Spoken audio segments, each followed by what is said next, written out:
सरकार के मंत्री केदार कश्यप ने कांग्रेस पर तंज कसा है। उन्होंने कहा कि कांग्रेस में सीमित नेता ही बचे हैं, वहीं दौरा कर रहे हैं। उन्होंने कहा कि इस चुनाव के बाद देश भर से कांग्रेस का सफाया हो जाएगा। केदार कश्यप ने दीपक बैज के बयान पर भी पलटवार किया और कहा कि नक्सलवाद के मसले पर कांग्रेस को बोलने का अधिकार नहीं है। कांग्रेस नेता नक्सलियों से सहानुभूति जाहिर करते हैं। छत्तीसगढ़ में दूसरे चरण के चुनाव संपन्न होने के बाद तीसरे चरण के लिए जो कांग्रेस के बड़े दिग्गज हैं वो भी छत्तीसगढ़ के दौरे पर आने वाले हैं और ऐसे में हमारे साथ हैं मंत्री केदार कश्यप जी। सीधे उनसे ही चर्चा करते हैं, उनसे ही जानते हैं क्या कुछ उनका कहना है। सर, लगातार बीजेपी के जो बड़े दिग्गज है वो तो दौरे कर रहे हैं, लेकिन अब राहुल गांधी, मल्लिकार्जुन खड़गे, प्रियंका गांधी सब जो है दौरे पे आ रहे हैं। देखिए, कांग्रेस पार्टी के पास में अब सीमित नेता ही बचे हैं जो दौरा कर सकें। पूरे देश में अकाल पड़ा हुआ है कांग्रेस पार्टी के पास में, एक एक नेता उनको छोड़ करके जा रहा है।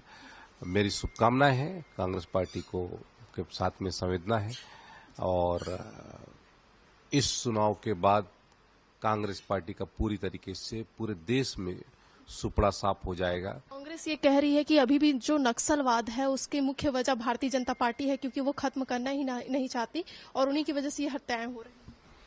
देखिए, जो हत्याएं हो रही हैं, जो घटना घटित हो रही है, वो बहुत ही दुर्भाग्यपूर्ण है। ऐसी घटना पुनरावृत्ति न हो। और जहां तक कांग्रेस पार्टी को तो बोलने का नैतिक अधिकार नहीं है। ये वही कांग्रेस पार्टी है जो जिरम कांड के साक्ष्य और एविडेंस को लेकर के बड़ी बड़ी बातें कहते थे कि हम हमारे पास जेब में रखे हुए हैं, लेकिन 5 वर्ष हो गए सरकार में रहने के बावजूद भी वो साक्ष्य प्रस्तुत नहीं कर पाए। किनको आखिर बचाना चाहते थे? कौन थे ऐसे कहते जिरम कांड में जो फंस रहे थे? कहीं न कहीं इस बात का जवाब इस कांग्रेस पार्टी को देना चाहिए। और वहीं दूसरी ओर पूर्व मुख्यमंत्री दिग्विजय सिंह या फिर इनके कहते हैं रंजित रंजन जो है, वो आकर के कहती हैं कि नक्सलाइट उनके भाई जैसे हैं, बिगड़े हुए साथी हैं। तो ये इनका वक्तव्य है हमारे यहाँ के जो छत्तीसगढ़ में जो नक्सलवाद को लेकर के, नक्सलियों को लेकर के। तो ये किस दिशा में जा रहे हैं, कौन किनके साथ में खड़े दिखाई दे रहे हैं? अभी भी उनके राष्ट्रीय प्रवक्ता यहाँ पर छत्तीसगढ़ में जो नक्सलाइट मारे गए, तो उनको ये कहा कि शहीद कह करके कहते हैं और सम्मानित करने की कोशिश की। तो ऐसा तो स्थिति इस कांग्रेस पार्टी के साथ में है। और पीसीसी के अध्यक्ष दीपक बैज स्वयं कहते हैं कि इस मामले की जांच होनी चाहिए। तो खड़े किसके साथ हैं ये पहले तय कर लें।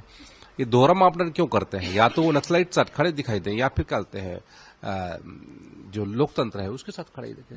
जैसे कि आपने खुद भी सुना केदार कश्यप का क्या कुछ कहना है। आने वाले समय में जिस प्रकार से माहौल बना है, भारतीय जनता पार्टी जो है 400 के पार जो है सरकार बनाएगी। कैमरामैन मलकीत के साथ दामिनी बंजारे, INS 24/7 रायपुर।